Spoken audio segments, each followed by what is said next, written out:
اللہ کے نبی نے فرمایا نساء کاسیات عاریات ممیلات و مائلات، ایک ایسا زمانہ آ جائے گا کہ تم عورتوں کو دیکھو گے کہ بظاہر تو وہ کپڑے پہنے ہوئے ہوں گی، لیکن حقیقت میں وہ کپڑے نہیں ہوں گے، وہ اندر سے برہنہ ہوں گی، اندر سے ننگی ہوں گی۔ دیکھ لیجیے آپ ہاف آستین کے کپڑے پہن رہی ہیں، آپ جو غیر شادی شدہ ہے، جن کی شادی نہیں ہوئی، وہ شلوار سوٹ پہنتی ہیں، آستینیں کھلی ہوئی ہیں، دوپٹہ بھی اب سر پہ نہیں رہا۔ اللہ کے رسول جب معراج پہ گئے تو آپ نے دیکھا کہ کچھ عورتوں کو سر کے بال پکڑ کر ایک درخت سے لٹکا دیا گیا جہنم کے اندر، اور ان کو الٹا الٹا ان کو گھمایا جا رہا ہے، اور ان کے ہاتھ پیچھے سے باندھ دیے گئے ہیں، اور ان کے دونوں سینوں میں، عورتوں کے دونوں سینوں میں کھنجر بھونک دیے گئے ہیں، یہاں سے اور یہاں نکال لیا گیا ہے، یہاں سے کھنجر ڈالا، یہاں نکالا گیا ہے۔ پوچھا اللہ کے نبی نے جبریل یہ کون عورتیں ہیں جن کو اتنا دردناک جہنم میں عذاب دیا جا رہا ہے، جن کے سر کے بال پکڑ کر ان کو لٹکا دیا گیا ہے اور ان کے سینوں میں کھنجر چبھو دیے گئے ہیں؟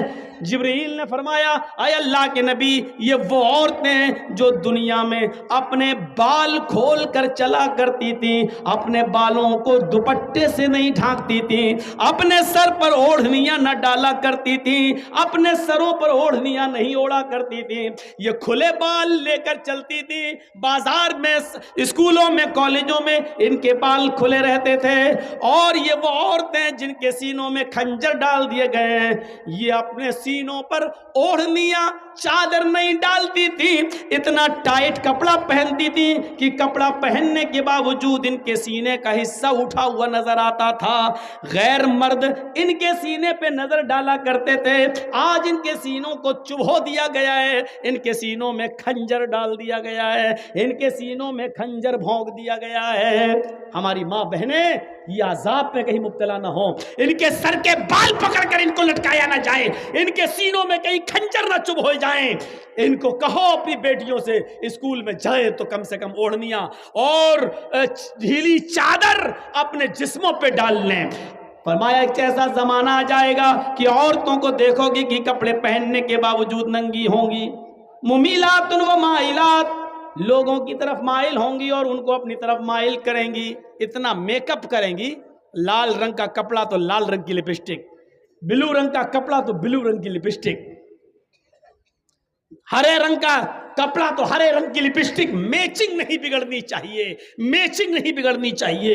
یہ میک اپ اتنا کریں گی کہ نوجوانوں کو اپنی طرف کھینچیں گی اور خود نوجوانوں کی طرف کھنچ جائیں گی۔ لا يدخلن الجنت ولا یجدن ریحھا، یہ عورتوں کو جب دیکھو تو سمجھ لینا یہ عورتیں کبھی جنت میں داخل نہیں ہوں گی اور جنت کی خوشبو بھی نہیں پائیں گی۔ ایسی عورتوں پر اللہ نے جہنم واجب کر دی اور جنت کو حرام کر دیا، یہ عورتیں کبھی جنت کے اندر داخل نہیں ہوں گی۔ جنت میں داخلے کے لیے ڈھیلا ڈھالا کپڑا ضروری ہے، پردہ ضروری ہے۔ حضرت فاطمہ کا انتقال کا وقت آیا تو رو رہی تھی، کہا علی نے کیوں رو رہی ہو، ایک دن تو سب کو اس دنیا سے جانا ہے۔ کہا علی میرے شوہر، میری ایک وصیت ہے اس کو یاد رکھنا۔ بتاؤ تو میری بیوی ہی نہیں محمد رسول اللہ کی بیٹی بھی ہو، بتاؤ کیا وصیت ہے؟ فرمایا جب میرا انتقال ہو جائے، میری روح نکل جائے تو مجھے رات میں دفنانا، دن میں نہیں۔ عشاء کی نماز کے بعد اندھیرے میں میرا جنازہ لے کر قبرستان جانا، دن میں نہیں۔ حضرت علی نے کہا یہ تم نے ایک نئی مصیبت میرے اوپر ڈال دی۔ مان لو فجر کے بعد اگر تمہارا انتقال ہو جاتا ہے تو ظہر کے بعد دفن کیا جائے گا، ظہر میں انتقال ہوتا ہے تو عصر میں، اب فجر کے بعد اگر انتقال ہو جائے تب بھی ہم عشاء کے بعد تمہیں دفنائیں، یہ کہاں کی عقل مندی ہے؟ فرمایا اے علی، اے میرے شوہر، میرے اوپر یہ احسان کرنا جو میں آپ سے کہہ رہی ہوں، میرے جنازے کو رات کی تاریکی میں لے جانا، میرے جنازے کو رات کے اندھیرے میں اٹھانا۔ پوچھا ایسا کیوں کہہ رہی ہو؟ کہتی ہے کہ میں ایسا اس لیے کہہ رہی ہوں کیونکہ میں یہ نہیں چاہتی کہ میرے مردہ جسم پر پڑے ہوئے کفن پر بھی کسی غیر مرد کی نظر پڑے، میرے مردہ جسم پر پڑے ہوئے کفن پر بھی کسی غیر مرد کی نظر پڑے. میں چاہتی ہوں کہ میرا جنازہ جب اٹھے تو میرے کفن کو بھی کوئی نہ دیکھے. میری شکل صورت تو بہت دور کی بات ہے. حضرت فاطمہ کی یہ نصیحت تھپڑ مار رہی ہے آج ہماری بیٹیوں اور ہماری بیویوں کے منہ پر, ہماری عورتوں کے منہ پر. غور کریں, مرنے کے بعد کوئی نکاح نہیں کر سکتا ہے, مرنے کے بعد کوئی کسی سے دلچسپی نہیں رکھتا ہے. کتنی خوبصورت لڑکی کیوں نہ زمین پہ پڑی ہو, اگر مر گئی تو اس کی طرف کوئی انٹرسٹ نہیں لیتا ہے. لیکن حضرت فاطمہ کیا کہہ رہی ہیں کہ میرے انتقال کے بعد میرے مرے ہوئے جسم پر پڑے ہوئے کفن پر بھی کسی غیر مرد کی نظر نہ پڑے. ایک طرف اس پردے کو دیکھیے اور ایک طرف ہمارا سماج, ہماری سوسائٹی, اور اس سوسائٹی میں گھومنے والی آوارہ گائیں, آوارہ بھیڑوں کو دیکھیے. آج مجھے کہنا پڑ رہا آوارہ گائیں, آوارہ بھینسیں, آوارہ بکریاں, آوارہ بھیڑیں, ان کو کہنا پڑ رہا ہے. آپ یہ مت کہیے کہ مولانا جرجیس مثال غلط دے رہے ہیں. ضرورت پڑنے پر قرآن نے بھی چوپایوں کی مثال دی ہے. اولئک کالانعام بل ہم اضل, یہ چوپایوں کی طرح ہیں بلکہ ان سے بھی زیادہ گئے گزرے. جب قرآن انسان کو اللہ چوپایوں کی طرح کہہ سکتا ہے, اگر ہم نے ان کو بے لگام گھوڑی اور بے لگام اونٹنی یا ہم نے آوارہ بھیڑ و بکری کہہ دیا تو کوئی غلط نہیں کیا. چاہے کتنا ساہوکار مولوی جرجیس کہتا تو انٹرنیشنل بھکاری ہے, جا, برا لگتا ہے تو لگتا رہے. تیرا امیر پن اور تیرا ساہوکاری پن میرے جوتے کے بوٹ کے نیچے نہیں سمجھتا تجھے کچھ. کیا کرے گا تو میرا کر لے. تو یہ چیزیں ہمیں اپنے سماج سے دور کرنے کی ضرورت ہے. حضرت عمر فاروق کے زمانے میں تو ایک ایک چیز پر نظر رکھی جاتی تھی, ایک ایک چیز پر. حضرت عمر رات کی تاریکی میں گشت کر رہے ہیں. اب دیکھیے, اچھا یہاں دیکھتا ہوں میں,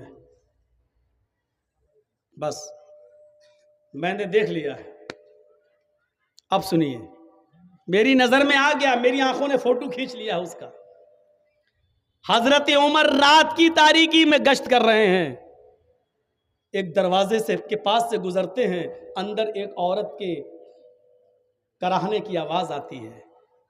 آگے بڑھتے ہیں تو سنتے ہیں کہ ایک عورت شعر پڑھ رہی ہے, اور شعر پڑھتے ہوئے کہہ رہی ہے, اگر مجھے عمر کے سپاہیوں کا ڈر نہ ہوتا تو آج میں نضر ابن حارث کو اپنے گھر بلاتی, اور آج میری چار پائیوں کی چولیاں بول رہی ہوتی. مجھے عمر کا ڈر نہ ہوتا تو آج نضر ابن حارث سے میں اپنے جسم کی تسکین کر لیتی, نضر ابن حارث کو بلا لیتی اور میں اس کے ساتھ اپنا منہ کالا کر لیتی, اپنی چار پائی کی کچر مروا لیتی, اس کی آوازیں نکل جاتی. یہ عربی میں شعر پڑھ رہی تھی جس کا ترجمہ میں نے آپ کے سامنے رکھ دیا. حضرت عمر نے اس مکان کا نمبر نوٹ کر لیا, ذہن میں بٹھا لیا, اور پتہ لگانے لگے کہ نضر ابن حارث کون ہے. یہ عورت نضر ابن حارث کو کیوں یاد کر رہی تھی؟ جب نضر ابن حارث کو بلا کر حضرت عمر کے پاس لایا گیا تو کیا دیکھتے ہیں کہ وہ تو بہت نیک آدمی ہے, بہت شریف آدمی ہے, بڑے عبادت گزار ہیں. پوچھا امیر المومنین نے, عمر فاروق نے, اے نضر, اس جگہ پر میرا گزر ہوا, وہاں ایک عورت رہتی ہے اس نام کی, مجھے بتاؤ کہ اس نام کی عورت سے تمہارا کیا تعلق ہے؟ نضر ابن حارث نے کہا, اللہ کی قسم, نہ تو میں نے اس عورت کا نام سنا ہے اور نہ ہی میں اس عورت کو جانتا ہوں کہ وہ کون ہے. وہ مجھے کیسے جانتی, مجھے نہیں معلوم. جب انہوں نے قسم کھا کر یقین دلایا تو حضرت عمر نے ان کو چھوڑ دیا. لیکن حضرت عمر کو بڑا تعجب ہوا کہ نضر ابن حارث نے کہ اندر اس عورت نے کیا دیکھ لیا ہے جو ان کو یاد کر رہی تھی. ایک طرفہ آگ لگی ہوئی تھی محبت کی, اور کہہ رہی تھی کہ اگر مجھے عمر کا ڈر نہ ہوتا تو نضر ابن حارث کو میں اپنی چارپائی پر بلاتی اور آج میں اس کے ساتھ زنا کرتی, میں اس کے ساتھ منہ کالا کرتی. اب حضرت عمر نے اس عورت کو بلوایا. جب وہ عورت آئی تو اس سے پوچھا, اے عورت, نضر ابن حارث کون ہے؟ پہلے تو وہ آناکانی کرنے لگی, کون نظر, نہیں میں نہیں جانتی. حضرت عمر نے اپنے خادم سے کہا, کوڑا نکالو, یہ ایسے جواب نہیں دے گی. جب حضرت عمر فاروق نے کوڑے کو لہرایا تو کہنے لگی, بتا رہی ہوں. کوڑا دیکھتے ہی کہنے لگی, بتا رہی ہوں. پھر اس نے بتایا کہ نضر ابن حارث مجھے نہیں جانتا، لیکن میں نضر ابن حارث کو اچھی طرح جانتی ہوں اور میرا دل اس کے اوپر آمادہ ہے۔ میرا شوہر کئی سالوں سے گیا ہوا ہے، ابھی تک لوٹ کر نہیں آیا ہے۔ تو کہا یہ بتاؤ نضر ابن حارث تو تمہیں جانتے ہی نہیں ہے، پھر کیا بات ہے؟ تمہیں نظر کے اندر کیا چیز اچھی لگی؟ کون سی چیز ہے نظر کی جس نے تمہارے دل میں نظر کے لیے جگہ بنا لی؟ عورت کہتی ہے امیر المومنین ہمیں نضر ابن حارث کے آگے کے بال بہت اچھے لگتے ہیں، ان کے زلفیں بہت اچھی لگتی ہیں، جب وہ امامہ یا پگڑی اتار لیں تو ان کے بال آگے کے بڑے خوبصورت ہیں، اور ان بالوں کی وجہ سے میرا دل نضر ابن حارث کے اوپر آ گیا۔ آپ نے کہا جاؤ۔ اب نضر ابن حارث کو دوبارہ بلایا گیا۔ نضر ابن حارث جب دوبارہ آئے، امیر المومنین نے کہا آئے نضر، پگڑی اتارو۔ نضر ابن حارث نے جب امامہ اتارا، پگڑی اتاری، تو کیا دیکھتے ہیں کہ ادھر کے آگے کے بال واقعی ان کے بڑے ہوئے ہیں۔ یہاں آپ پیچھے کے بال بڑھا سکتے ہیں تھوڑے بہت، یہاں تک یہاں تک یہاں تک، لیکن آگے کے بال آپ یہ زلفیں جو ہوتی نا، کبھی دیکھا کبھی کبھی کچھ لوگ تیرے نام سلمان خان ہجڑے جیسی وہ ایکٹنگ ایسے، یہ آگے کے بال صحیح نہیں ہے۔ قرآن نے آگے کے بالوں کے بارے میں کیا کہا؟ لَنَسْفَعًا بِالنَّاسِيَةِ، قیامت کے دن ہم ابو جہل کو پیشانی پکڑ کر گھسیٹیں گے اور گھسیٹ کر جہنم میں ڈال دیں گے۔ پیشانی ماتھا تھوڑی پکڑا جاتا ہے، کوئی پکڑ کے دکھائے پکڑ جائے گا؟ نہیں۔ تو پیشانی پکڑنے کا مطلب یہ آگے کے بال، یہ بال پکڑ کر ابو جہل کو گھسیٹ کر اس کو جہنم میں ڈالا جائے گا قیامت کے دن۔ تو میرے بھائیوں، آگے کے بال، پیشانی کے بال رکھنا یہ ابو جہل کی نشانی ہے، ابو جہل کی عادت ہے۔ ابو جہل نے آگے کے بال رکھے تھے، اس لیے اللہ نے ابو جہل کے بالوں کا ذکر کر دیا۔ ہم اس کو آگے کے بال پکڑ کر، پیشانی کے بال پکڑ کر اس کو گھسیٹتے ہوئے جہنم میں ڈال دیں گے۔ یہاں میری آنکھیں فوٹو کھینچ چکی ہیں، اب سوچ لو کس کے بال محمد رسول اللہ کی طرح ہو، کس کے بال ابو جہل کی طرح، سوچ لو۔ تو نضر ابن حارث کے جب بال دیکھے تو کہا امیر المومنین نے اے نضر ابن حارث، تمہارے آگے کے اور سامنے کے بالوں نے مدینے کی عورتوں کو فتنے میں ڈال دیا، مدینے کی عورتوں کو خطرے میں ڈال دیا ہے۔ تمہارے آگے کے یہ ہپی کٹ بال دیکھ کر مدینے کی عورتیں اپنے آؤٹ آف کنٹرول ہونے لگی ہیں، اپنے قابو کھونے لگی ہیں۔ ادھر آؤ۔ نضر ابن حارث کو بٹھایا، پھر ایک باربر کو، ایک نائی کو بلایا، حجام کو بلایا، اور پورا اس طرح لے کر ان کے سر کے سارے بال گھونٹ ڈالے، گنجا کر دیا، ٹکلا۔ کچھ ٹکلے ہمارے دیش کو بھی چلا رہے ہیں، بالکل بال اس کے الگ کر دیے ایک دم۔ نضر ابن حارث نے کہا اگر میرے بال دیکھ کر دوسرا فضا ہو رہا ہے تو اس میں میری کیا غلطی ہے؟ میں نے تھوڑی کہا تھا۔ امیر المومنین کہتے ہیں غلطی تمہاری ہے، تم نے آگے کے اتنے اچھے بال رکھے ہی کیوں ہیں؟ نہ یہ بال رہیں گے اور نہ تمہاں سے لڑکیاں فتنے میں پڑیں گی۔ بال ہی کاٹ دیے اور ان کے سر پہ اب امامہ باندھ دیا۔ خدا کی قدرت دیکھو، پہلے وہ کم خوبصورت لگ رہے تھے، بال کاٹنے کے بعد، ٹکلا کرنے کے بعد جب امامہ باندھا تو اور خوبصورت لگنے لگے۔ اب مدینے کی ایک لڑکی ان پر فدا ہوتی تھی، بال کٹنے کے بعد، امامہ باندھنے کے بعد 10 لڑکیاں ان کے اوپر فدا ہونے لگی۔ حضرت عمر نے کہا یار یہ تو معاملہ ہی عجیب ہو گیا، الٹا ہو گیا، میں تو بال کاٹ کے بھی صحیح نہیں کر پایا، پہلے تو ایک لڑکی مر رہی تھی اب تو 10 مرنے لگی۔ تو کہا میرا کیا قصور ہے؟ کہا تمہارا قصور نہیں ہے، لیکن تمہیں اب مدینے میں رہنے کی اجازت نہیں ملے گی۔ تم جب تک مدینے میں رہو گے تو مدینے کی لڑکیاں فتنے میں مبتلا ہو جائیں گی، اس لیے ساری لڑکیوں کو تو مدینے سے نکالا نہیں جا سکتا، تمہیں ہم مدینے سے نکال رہے ہیں۔ کہا امیر المومنین مدینے سے نکال کے آپ جہاں بھیجیں گے وہاں کی لڑکیاں فتنے میں پڑیں گی؟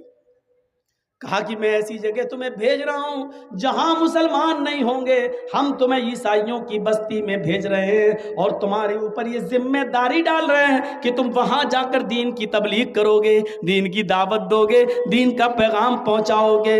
وہاں رہنے کے بعد اگر کوئی اسلام لے آتی ہے اور اس کے بعد تم سے شادی کرنا چاہتی ہے تو شادی کرنے میں کوئی حرج کی بات نہیں ہے، کم سے کم مدینے کی لڑکیاں تو فتنے میں محفوظ رہیں گی فتنے سے۔ نضر ابن حارث کو دوسری کنٹری میں بھیج دیا، دوسرے شہر میں بھیج دیا اور ذمہ داری دے دی کہ اتنے مہینے میں، اتنے دن میں اتنا کام، اتنا دعوت، اتنی تبلیغ کر کے اور پوری ایک لسٹ بنا کر ہمیں بھیجو۔ جب دن بھر کام ہی میں رہو گے اور پھر یہ عیسائی ہونے کی وجہ سے شاید مسلمان سمجھ کر تم سے پیار ہی نہ کریں، اس لیے تم ان سے دور رہنا اور تم بھی اور ان کے فتنے میں مت آنا۔ تو میرے پیارے ساتھیوں، حضرت عمر یہ کرتے تھے، ایک کے بڑے بال دیکھے تو اس کو بھی کاٹ ڈالے۔ ہمارے سماج کے اندر ابھی کوئی لڑکا کسی لڑکی کو لے کر بھاگ جائے، پنچایت بیٹھ جائے گی، دوسرے دن مکھیا آ جائیں گے، سرپنچ صاحب آ جائیں، صاحب تیرا لڑکا اس لڑکی کو لے کے بھاگا، ہاں کیا ہو، 2 لاکھ روپے جرمانہ دو، اس کی لڑکی کی زندگی بیکار ہو گئی، بیچاری بدنام ہو گئی، یا اس لڑکے کے ساتھ اب نکاح کرو، چلو یا تو نکاح کروا دیا جائے گا یا جرمانہ متعین کر دیا جائے گا۔ جس طرح لڑکا لڑکی کو لے کے بھاگ رہا ہے اس کی پنچایت تم بٹھا دیتے ہو۔ سماج کے اندر کسی کے آگے کے بڑے بال ہیں، کتنی پنچایتیں بٹھائی ہیں۔ شراب کوئی پیتا ہے سماج کے اندر، کبھی پنچایت بٹھائی ہے؟ نماز نہیں پڑھتے ہیں لوگ، مسجدوں کے سامنے چائے کی ہوٹلوں پہ بیٹھے رہتے ہیں، ان پنچوں نے کبھی بیٹھ کر ان بے نمازیوں کے لیے کوئی میٹنگ کی ہے؟ نہیں میرے بھائیوں، سماج کا ایک بڑا حصہ ہے، آپ کو یہ کرنا پڑے گا، آپ کو یہ کرنا پڑے گا۔ حضرت عمر فاروق رضی اللہ تعالیٰ عنہ نے ایک بار فجر کی نماز پڑھائی اور فجر کی نماز پڑھانے کے بعد جب سلام پھیرا تو کیا دیکھا کہ ایک آدمی کی فجر کی نماز میں 1 رکعت چھوٹ گئی، یعنی وہ بعد میں آیا تھا، حضرت عمر 1 رکعت پڑھا چکے تھے، وہ بعد میں آیا تو 1 رکعت میں شامل ہو گیا۔ تو اب جب سلام پھیرا جائے گا تو 1 رکعت بعد میں پڑھے گا نا، وہ پوری کرے گا۔ تو حضرت عمر نے اس کو دیکھا، یہ بعد میں آیا، پھر دیکھتے رہے، پتہ چلا 1 ہی رکعت اس نے پڑھی، یعنی 1 مل گئی تھی، 1 پڑھ لی اور 1 بعد میں پوری کر لی۔ حضرت عمر نے اس کو کچھ نہیں کہا۔ جب باہر نکلے تو خفیہ جو CID ہوتی ہے، خفیہ CID جو گپت طریقے سے پتہ لگا کے خبر دیتی ہے کہ یہاں اسلام کے خلاف یہ لوگ ہیں، یہ ષڈینتر رچ رہے، تو خفیہ CID کو بلایا اور کہا کہ دیکھو وہ آدمی جو وہ دیکھو، وہ کہا ہاں دیکھا، اس کا نام ڈائری پہ نوٹ کرو۔ CID نے نوٹ کر لیا۔ کہا کہ اس کے بارے میں پتہ لگانا، یہ روز دیر سے آتا ہے یا آج ہی دیر سے آیا ہے، نظر رکھنا، میں تو دوسری بستی میں دوسرے علاقے میں جا رہا ہوں، کل بھی دیکھنا اور پرسوں بھی دیکھنا، اگر کل بھی دیر سے آیا اور پرسوں بھی دیر سے آیا، اگر یہ 3 دن دیر سے آیا تو میں اس کو سزا دوں گا۔ CID نے کہا کیا سزا دیں گے؟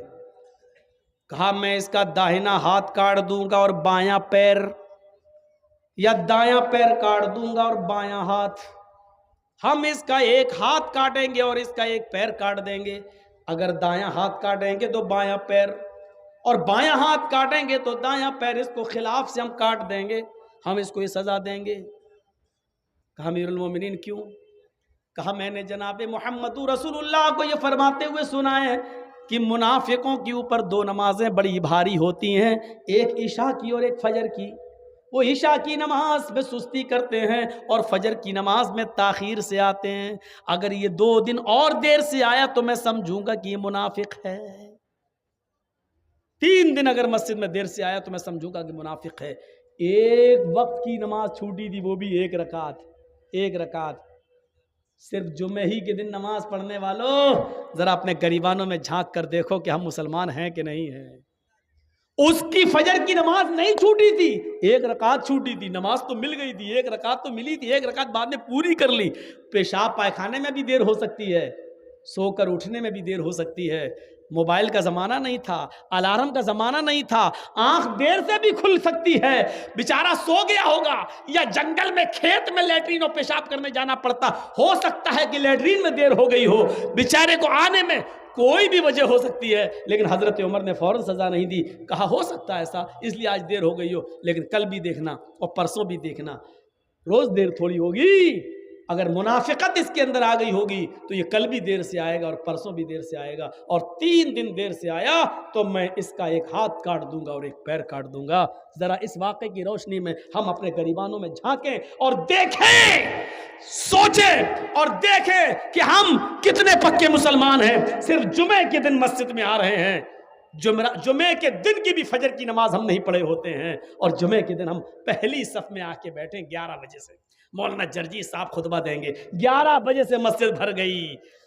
جو پورے ہفتے مسجد میں نہیں آیا، مولانا جرجیس کا خطبہ سننے کے لیے آج پہلی صف میں بیٹھا، سعودی عرب کا رومال ڈال کے، جنت الفردوس بھی لگایا، خوشبو آ رہی ہے، پہلی صف میں بیٹھا ہوا ہے بیچارہ، سعودی عرب کا رومال بھی ڈالا ہوا ہے، اور جمعے کے دن نماز پڑھ کے نکلا، داڑھی پہ ہاتھ پھیرتے، ایسا لگ رہا ہے جیسے اللہ تعالیٰ پہ بہت بڑا احسان کر کے آیا ہے۔ سماج کے لوگ میٹنگ کریں، بتائیں ان بے نمازیوں کے لیے آپ کے ہاں کتنے ایکشن لیے گئے، کتنے ایکشن؟ آپ جواب نہیں دے پائیں گے اس بات کا، آپ جواب نہیں دے سکتے اس بات کا۔ کتنے ایکشن لیتے ہیں آپ؟ شرابیوں پر ایکشن نہیں، جواریوں پر ایکشن نہیں، صرف لڑکا لڑکی لے کے بھگ جائے تو ایکشن لے لیتے ہیں آپ۔ آپ کی ذمہ داری بنتی ہے، آپ کی ذمہ داری بنتی ہے میرے بھائیوں، ہمیں ان چیزوں کو دیکھنا ہے، ہمیں ان چیزوں پر نظریں ڈالنا ہے، اپنے سماج میں ان عورتوں کو بھی دیکھنا ہے۔ اللہ کے نبی جس زمانے میں آئے لوگ جانوروں کی طرح ہو چکے تھے۔ پڑھیے سیرت، کتنا بھی ظالم ہو، ایک بکری جب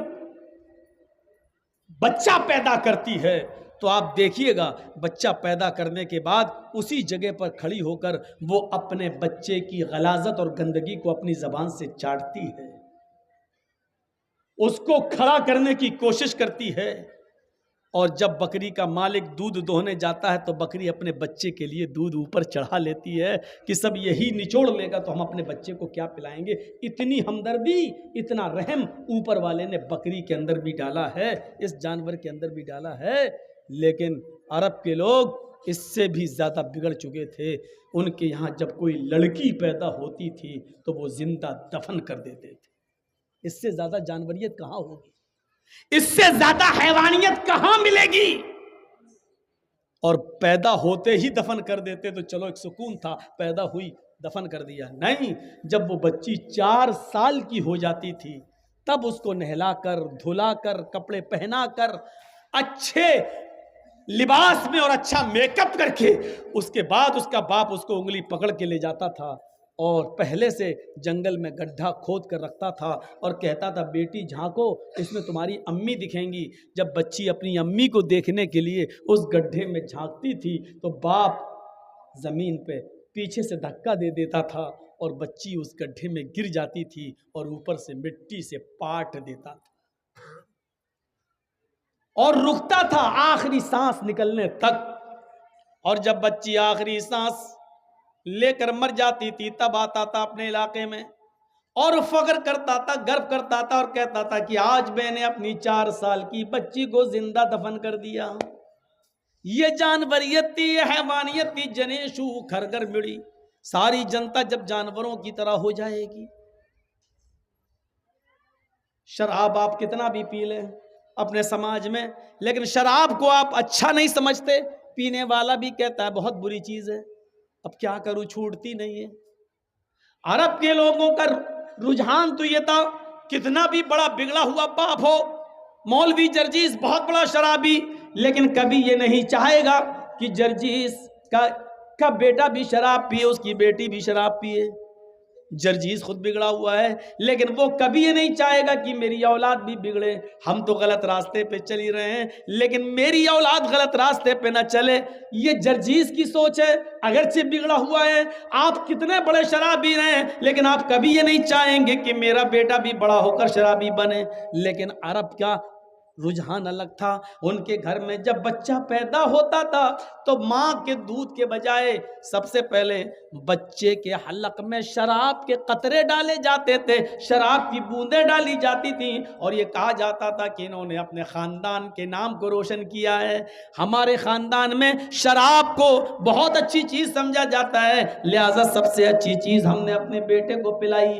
جس بچے کے پیدا ہونے کے بعد جس کی رگوں میں ماں کا خون خون دوڑنے کے بجائے، ماں کا دودھ دوڑنے کے بجائے عرب کی سڑی ہوئی چیزوں سے بنی ہوئی شراب جس کی رگوں میں دوڑے، وہ بچہ آگے چل کر کیا بنے گا؟ یہ ماحول تھا عرب کی دھرتی پر۔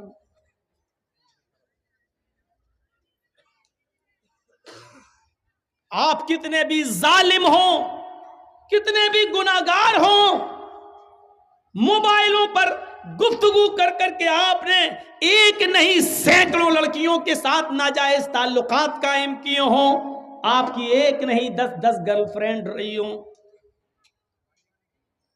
آپ کتنے بھی بڑے زناکار بن جائیں، لیکن آپ زناکار ہونے کے باوجود بھی، آپ گناہگار ہونے کے باوجود بھی اتنا بڑے گناہگار نہیں ہو سکتے کہ آپ نے اپنی ماں کے ساتھ بھی نکاح کر لیا ہو۔ آپ دوسروں کی ماں بہن بیٹی کے ساتھ زنا کر لیں گے، لیکن اپنی ماں کے ساتھ نہ تو نکاح کریں گے نہ زنا کریں گے۔ اور اب جانوریت میں اتنا آگے بڑھ گیا تھا کہ باپ کے مرنے کے بعد نوجوان لڑکا دیکھتا تھا کہ میری ماں خوبصورت ہے اور میرا باپ مر گیا ہے، یہ میری ماں کسی دوسری جگہ شادی نہ کر لے، تو وہ اپنی ماں کا ہاتھ پکڑتا تھا اور باہر نکال لاتا تھا اور اپنی چادر ماں کے اوپر ڈال دیتا تھا۔ اس بات کی طرف اشارہ تھا، آئے عرب کے لوگوں، یہ میری ماں نہیں ہے، آج کے بعد یہ میری بیوی بن گئی ہے، میری ماں کو کوئی نکاح کا پیغام نہ دے، میں نے اپنی ماں کو اپنی بیوی بنا لیا۔ ہم کتنے بھی بڑے گناہگار ہوں، ماں کو بیوی نہیں بنا سکتے ہیں۔ میرے بھائیوں، عرب اس میں بھی آگے بڑھ گئے تھے اور اپنے باپ کے مرنے کے بعد اپنی ماں کو اپنی بیوی بنا لیا کرتے تھے۔ ہم کتنے بھی بڑے ظالم ہوں اور گناہگار ہوں، لیکن شادی کے بعد اپنی بیوی کو کسی پرائے مرد کے ساتھ بھیجنا اور پرائے مرد کے بستر پہ سونا ہم گوارا نہیں کر سکتے تھے۔ لیکن عرب کے اندر نکاح کا طریقہ یہ تھا کہ ایک نوجوان لڑکا کسی لڑکی سے شادی کر کے لاتا، اس لڑکی کو اپنے گھر میں لاتا، وہ میری بیوی ہے لیکن اس کے ساتھ رات نہیں گزار سکتا تھا، ابھی نہیں گزارے گا۔ اپنی بیوی کو جو نکاح کر کے لے تو آیا ہے، ودا کر کے لے تو آیا ہے، لیکن ابھی شدھ نہیں ہوئی ہے، وہ لڑکا جو نکاح کر کے لایا ہے اپنی بیوی کو اپنے دوست کے بستر پہ بھیج دیتا تھا، جاؤ تم اس کے بستر کو گرماؤ، اس کے بستر پہ سو جاؤ اور اتنے دن رہو جب تک کہ اس آدمی کی شرمگاہ سے تمہیں حمل نہ ٹھہر جائے، تمہیں بچہ نہ ہو جائے۔ پڑھیے بخاری شریف کتاب النکاح، اور زمانے جاہلیت کے نکاح میں جب پڑھتے پڑھتے اس جگہ پہنچیں گے تو زمانے جاہلیت کے 3-4 نکاح آپ کے سامنے آئیں گے۔ ان نکاح کے چیپٹر میں آپ دیکھیں گے وہ لڑکا بیوی میری لیکن میں اپنی بیوی سے نہیں مل سکتا، اس کو بھیج دیا جاتا تھا اپنے دوست کے ساتھ، جاؤ اس کو لے جاؤ، اور جب پتہ چلتا تھا کہ وہ میرے دوست کا بچہ اس کے پیٹ میں ٹھہر گیا، حمل ٹھہر گیا، تب یہ دوست جاتا، یہ پتی جاتا اور اپنی بیوی کو وہاں سے لے آتا اور اپنے پاس رکھ لیتا۔ یہ اس بات ایسا اس لیے کیا جاتا کہ ایسا کرنے سے ان کی آستھا، ان کا عقیدہ، ان کا بلیف یہ تھا کہ بچہ نیک پیدا ہوگا۔ میرے بھائیوں، یہ شادی کا ایک گھنونا طریقہ تھا۔ آپ اپنی بیوی کو کسی دوسرے کے بستر پر نہیں بھیج سکتے ہیں۔ اللہ کے نبی اسی بات پر عورت کو مارنے کی اجازت بھی دیتے ہیں کہ تمہاری بیوی اگر تمہارے بستر پر کسی غیر مرد کو بلائے فَضْرِبُوهُنَّ ضَرْبًا غَيْرَ مُبَرِّحٍ، تو آئے لوگوں اس بڑی غلطی پر تم اپنی بیوی کو مار سکتے ہو، اپنی بیوی کو پیٹ سکتے ہو، لیکن ایسی مار مت مارنا کہ جس سے اس کی پیٹھ پر نشان پڑ جائیں، جس سے اس کی پیٹھ پر زخم پڑ جائیں۔ ہلکی مار مارو، سزا کے طور پہ مارو، ایسی مار نہ مارو کہ جس سے اس کی پیٹھ پہ چوٹ کے نشان دکھائی دیں۔ لیکن مارنے کی اجازت یہاں دے دیے، صرف یہی ایک غلطی ایسی ہے کہ جس جرم پر اسلام، قرآن، محمد رسول اللہ عورت کو مارنے کی اجازت دے رہے ہیں، اگر وہ تمہارے بستر پر کسی غیر مرد کو بلاتی ہیں تو تم اپنی بیوی کو ایسی مار مار سکتے ہو جو چوٹ کے نشان نہ بنا دے، جو نشان ظاہر نہ کرتی ہو، ہلکی پھلکی مار مار کے اس کو سمجھاؤ۔ عرب کے اندر نکاح کا ایک طریقہ یہ بھی تھا، جانوریت ایک یہ کیا تھا، ایک خوبصورت لڑکی، اس کے پاس 3 سے زیادہ اور 10 سے کم لوگ جاتے ہیں، 3 بھی جا سکتے ہیں، 4 بھی، 5 بھی، 6 بھی، 7 بھی، 8 بھی، 9 بھی، 10 تک، 10 سے زیادہ نہیں، اور اس کے ساتھ زنا کرتے، اور جب بچہ پیدا ہوتا تو جتنے لوگ اس کے پاس اب تک آئے ہیں ان کو بلاتی، وہ سب کو ادھر آؤ، سب آتے، اور مجال نہیں تھی کہ کوئی نہ آئے، یہ سماج میں اصول تھا، جتنے گئے، عورت بلا رہی تو سب کو آنا پڑے گا، سب آتے، 3 گئے تھے تو 3 آئیں گے، 10 گئے تو 10 آئیں گے، 6 گئے تو 6، جتنے لوگ اس عورت سے ملے وہ سب کو بلاتی اور سب کو لائن سے بٹھال دیتی، سب بیٹھتے، وہ عورت سب کو کھانا کھلاتی، اور کھانا کھلانے کے بعد کہتی تم لوگوں کو تو اپنا معاملہ معلوم ہے، تم میرے پاس آئے، تم میرے پاس آئے، تم میرے پاس آئے، تم نے میرے ساتھ زنا کیا، میرا جسم حاصل کیا، اب یہ بچہ پیدا ہوا ہے، اب عورت اس بچے کو اٹھاتی، غور کرو، یہ تقریریں شاید کسی مولانا نے تمہیں بتائی ہوں، مجھے نہیں معلوم، جبکہ یہ حدیث کی کتاب بخاری میں موجود ہے، کوئی ایسی ویسی حدیث بھی نہیں کہ ملتی نہ ہو، وہ عورت اس بچے کو اٹھاتی، اور ان لوگوں میں جو 10 سے کم ہوتے ہیں، 10 تک، اس سے زیادہ نہیں، وہ عورت اس بچے کو اٹھاتی اور ان 10 لوگوں میں سے جس کی گود میں ڈالنا چاہتی اس کی گود میں ڈال دیتی، وہ عورت اس بچے کو جس کی گود میں ڈال دے، یہ عورت اسی کی بیوی بن جاتی، اور وہ آدمی اس کا پتی کہلاتا، اور وہ بچہ اسی مرد کا کہلاتا جس کی گود میں ڈال دیا گیا۔ اس طریقے سے اس عورت کو اس مرد کے ساتھ بھیج دیا جاتا، اور اس بچے کو کھلانے پلانے کی ذمہ داری اس مرد کی اوپر عائد ہو جاتی۔ یہ نکاح کا ایک دوسرا گھناؤنا طریقہ تھا۔ ہمارے سماج میں یہ جانوریت ابھی بھی نہیں پائی جا رہی ہے۔ میرے بھائیوں، ایک عورت کے پاس چاہے کتنے مرد چلے جائیں، لیکن عورت یہ اچھی طریقے سے جانتی ہے کہ میرے پیٹ میں پلنے والا بچہ ہے کس کا، یہ عورت ہی بتا سکتی ہے، آدمی نہیں، یہ عورت ہی بتا سکتی ہے کہ وہ بچہ ہے کس کا، اس کی گود میں ڈال دیا۔ آؤ تمہیں نکاح کا ایک تیسرا طریقہ بھی بتاؤں جو عرب کی دھرتی پر تھا، جو محمد رسول اللہ صلی اللہ علیہ وسلم کے آنے سے پہلے اور نبی بننے سے پہلے یہ جہالت عرب کی سرزمین پر تھی، اور جس کی طرف وید نے اشارہ کیا ہے، جب ساری جنتا جانوروں کی طرح ہو جائے گی، بھائی جس کو جانا اٹھ کے چلا جاؤ، بیچ میں اٹھو گے تو ہمیں ڈسٹرب ہوگا، دیکھیے پہلے آگے بیٹھ جائیں گے اور بعد میں پھر بھاگنے لگیں گے۔ پتہ نہیں، ہم تو اتنی آسان اردو بول رہے ہیں کہ آپ کے دماغ میں بیٹھ جائے، ہم کوئی حیدرآباد اور بمبئی میں تقریر تھوڑی کر رہے ہیں کہ اسپیڈ میں ہو اور وہ سب سمجھنے والے ہیں، ہم معلوم ہے 20 سال سے ہم آپ کے علاقے میں آ رہے ہیں، ہمیں معلوم ہے کون سے جملے استعمال کرنا چاہیے، یوز کرنا چاہیے، ہم بہت آسان، اور اسی لیے آپ بھی ہمیں بلاتے ہیں، ورنہ یو پی میں تو ہزاروں مولوی بھرے پڑے ہیں، آپ ہم ہی کو لائک کر رہے ہیں، پسند کرتے ہیں، میں جانتا ہوں، کیونکہ آپ ہماری بات کو سمجھ رہے ہیں، پھر بھی بھاگ رہے ہیں۔ کبھی کبھی جب 90 سال کا بڈھا اٹھ کے جب جاتا ہے تو ہم کو اور غصہ آتا ہے، تو آیا کیوں تھا؟ اور بیچ میں جب 80 سال کا 90 سال کا بڈھا اٹھ کے جا رہا تو اب وہ جا کے کیا کرے گا؟ اب وہ چاچا جی چاچی کے کام کے بھی نہیں رہے، لیکن اٹھ کے جا رہے ہیں، اب جا کے کریں گے کیا وہاں جا کے؟ گھر پہ سمجھ میں ہی نہیں آتا۔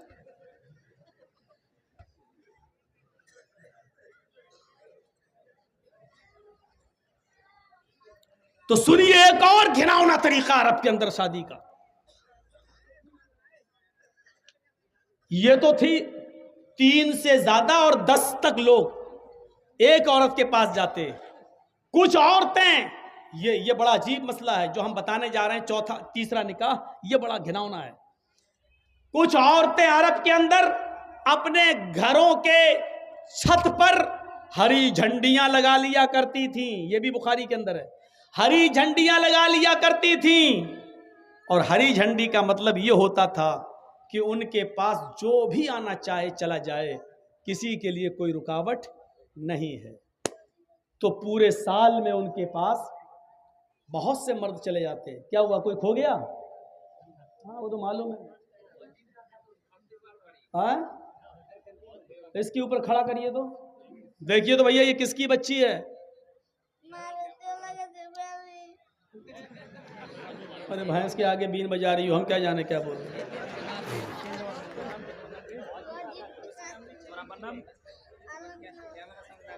آؤ بھائی ادھر آؤ کیمرے کے سامنے. دیکھیے بھائی یہ کس کی بچی ہے؟ جس کی ہو لے جاؤ, نہیں تو ہم یو پی لے جائیں گے.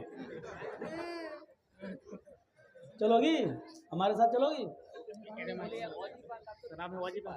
واجبہ خاتون ہے بھائی اس کا نام, واجبہ خاتون جس کی ہو, اور باپ کا نام عالمگیر. واجبہ خاتون, باپ کا نام عالمگیر. ہاں چل کانتی پار ہے, وہ پہنچ جائے گی. ٹھیک ہے چلو ٹھیک ہے, بیٹھو بیٹھو بیٹھو, آ جاؤ آ جاؤ. بچیوں کو مائیں سنبھالتی ہیں. واجبہ خاتون বাবার নাম আলমগীর, মেয়েটা হারিয়ে গেছে, স্টেজ আছে, যার মেয়ে আছে সে নিয়ে যাবে বাড়ি কাঁদতে পার. بچیوں کو ماں سنبھالتی ہے. بتاؤ ماں کتنی نڈر ہوگی جو پرواہ ہی نہیں کہ میری بیٹی کہاں ہے.